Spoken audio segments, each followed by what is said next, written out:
Welcome back. You're watching the last edition of Business Morning for the week on Channels Television. We're broadcasting live from Lagos, Nigeria. And our conversation today is on the oil sector. Still a review of some sectors of the economy for 2013, but with particular emphasis on the downstream sector. And I've been speaking with the Executive Secretary, Major Oil Marketers Association of Nigeria, Obafemi Olawore, and he's still here with me in the studio. Thank you so much for staying with us. Well, just before we went on that break to catch our breath, we're talking about the deregulation of the industry. Now, some have argued that government has not provided the enabling environment for deregulation to take place. Well, for most of them, having to deregulate the sector now will mean untold hardship for many, as the prices of petroleum products will actually rise with nothing on ground to cushion the effect. What are your thoughts on this? It's always a situation of the chicken and the egg, which comes first. If you deregulate, you have money. And instead of paying subsidy claims, you have the money to do some other things. That's one side. The other side is you do those things, people are comfortable, and you deregulate. Which one do you take first? As far as I know, the government money, government income, it's a flow. It's not a stock. It's not somewhere you put it somewhere and every time you just go to the room and bring out something. It continues to flow. And along that thought, I believe that we should deregulate, and all those things that people are expecting should now be done along with the deregulation. Because deregulation means it's a process, and we are going along and we are getting funds and we are using those funds to do those things for the benefit of the what about the environment, making the environment conducive for the deregulation to thrive? What kind of environment are you looking at? You're looking at good roads? Fine. You're looking at hospitals? Fine. But I believe that if government says we don't have money yet, but there is an avenue where we can get the money, then we should look at deregulating and doing those things. But then, do people still believe government? That if government gets the funds, they are going to use it? So all these things boils down to always talking to the people and let them accept the fact that you mean well for them, and continue to talk until they agree. So what other issues were actually came up for the downstream sector for 2013? At some point, we actually stopped importation because there was no money, and within the first 1 week of December, the stocks were almost zero, They were almost zero. But somehow, maybe magically, some funds were released for us, and there was a big relief. And we believe it continues. When we got the funds, we immediately made arrangements to import, because for us, we don't have any other business than to import and sell oil. And that is why you find the kind of serenity you saw during the Christmas period. Now, we believe that that process will continue and that the outstandings will be paid. I have no doubt that the Minister of Finance means well, and she's going to pay us.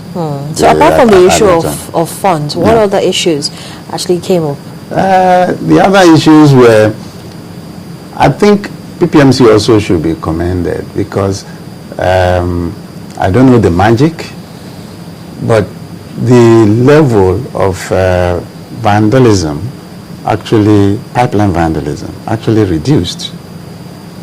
So maybe thanks to them, the Nigerian Security Defense NSCDC, the police, all the security people that were able to reduce the number of vandalism, and that enabled PPMC to pump to certain areas. For your information, there was a time there was even a glut.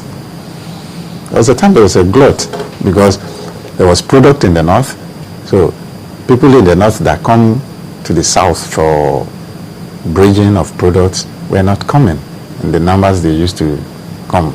So we had some relief until something happened, and then the stock started going down. So I believe that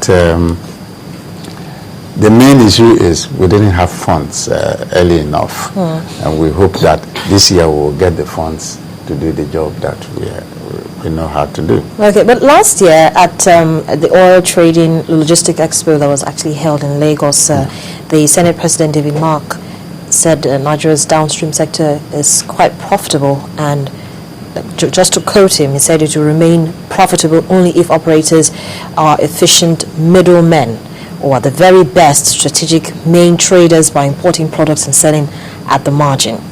But in terms of adding value to the economy, in terms of competitiveness as a country and as an industry in an international environment, are we actually competitive? First and foremost, with due respect to the Senate President, he's not a member of the industry, so he doesn't know certain things.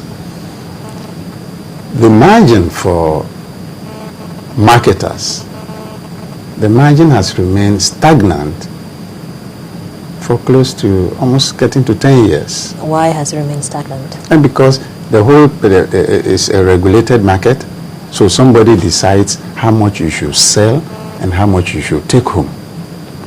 So 4.60 naira per liter has been our figure for more than 7 years. And that's the same figure that has carried all the inflations that we've seen, all the fluctuations in the naira and dollar parity that we have seen, all the demands of labor for salary increases, it's within this 4.60 naira.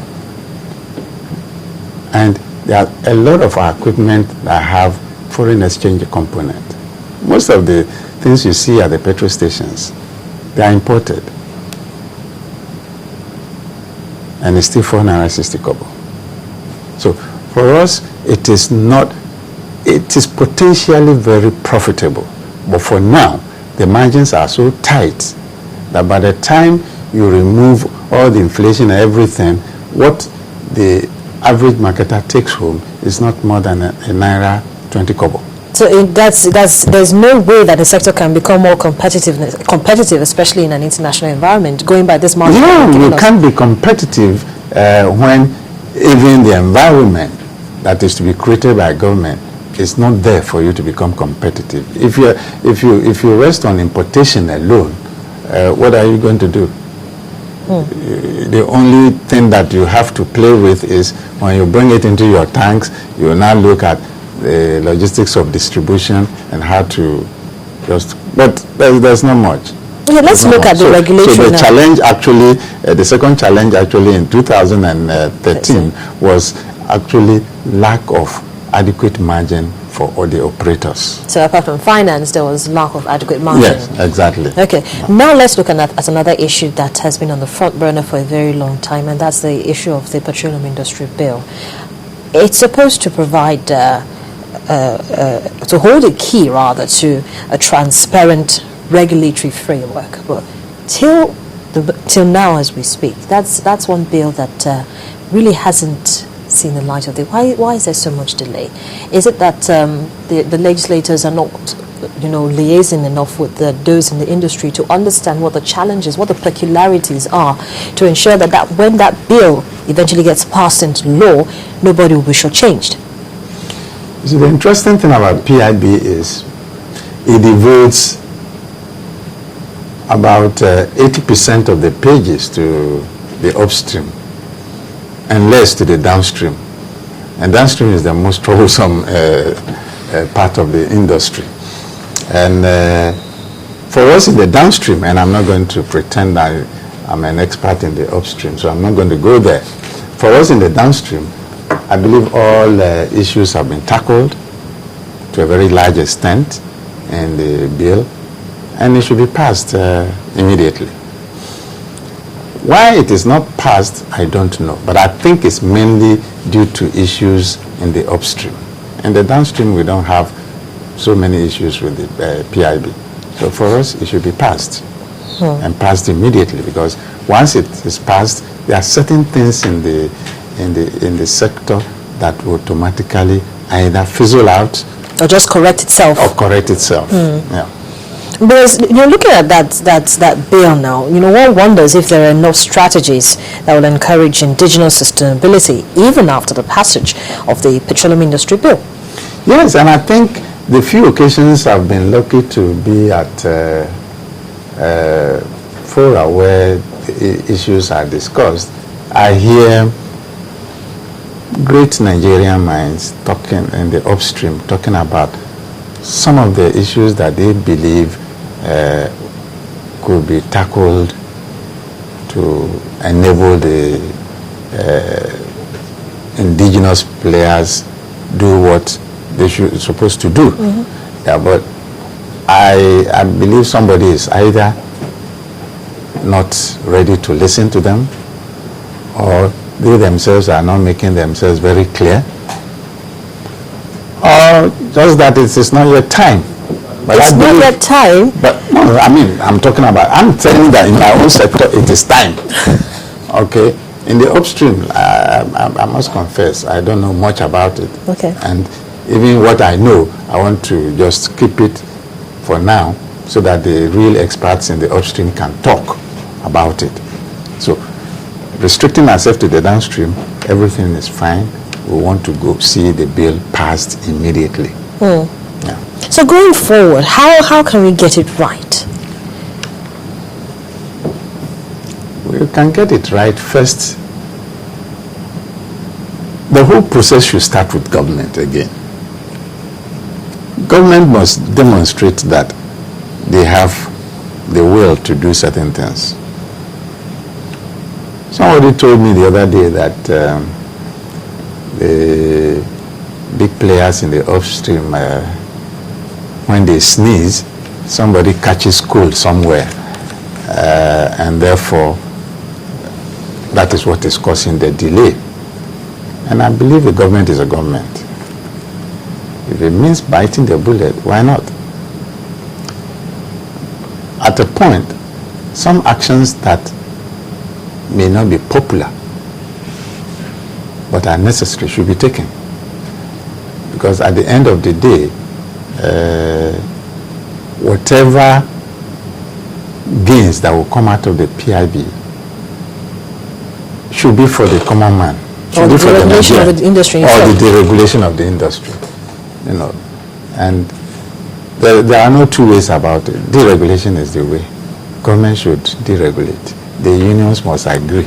Because we cannot be doing all what we are doing every time. In some other countries, they deregulate and there are no problems. And if Nigeria can decide to deregulate, maybe we choose a period of time. 12 months, we start phasing out certain things. But the deregulation we are talking of is not the regulation of prices alone. The whole process, the whole sector should be deregulated, and government just puts up some regulatory framework for people to be able to operate very well. That's the only answer. So your expectations for 2014 now, because we all know it's pre-election year, and this is one very critical sector to the economy. What are your expectations for this year? Even before pre-election, my own feeling is that the will to deregulate is actually dwindling. We had the opportunity to deregulate. We didn't do it. And elections are coming, and somebody may not be too keen in deregulating. But that is the only route to take. We need to deregulate. Because this year, after the rains, the volume of products that will be demanded is going to rise. Normally in the dry season, volumes always go up. But because there will be campaigns and movements, both daytime and nighttime movements, the demand is going to rise. If the demand is going to rise, there will be pressure for us to import more. And if we import more, then the subsidy is going to also rise. And if it rises and we are not paid on time, it will attract interest, it will attract foreign exchange variations, and all sorts of things. So, like I said earlier on, and very many thanks to the minister for paying us in December. She should sustain the momentum and not get to a point where we'll go back to where we were before December. We still have huge outstandings, but I believe that it's work in progress, and we are still talking, and things should work out fine. Obafemi Olawore, thank you so much for joining us this morning on the program. It's been interesting having you. Thank you.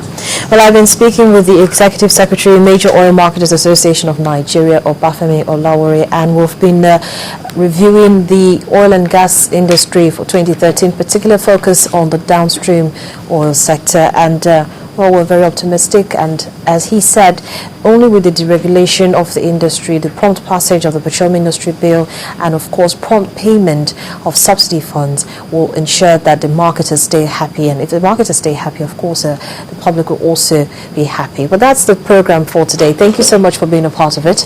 I'm Harriet Abin.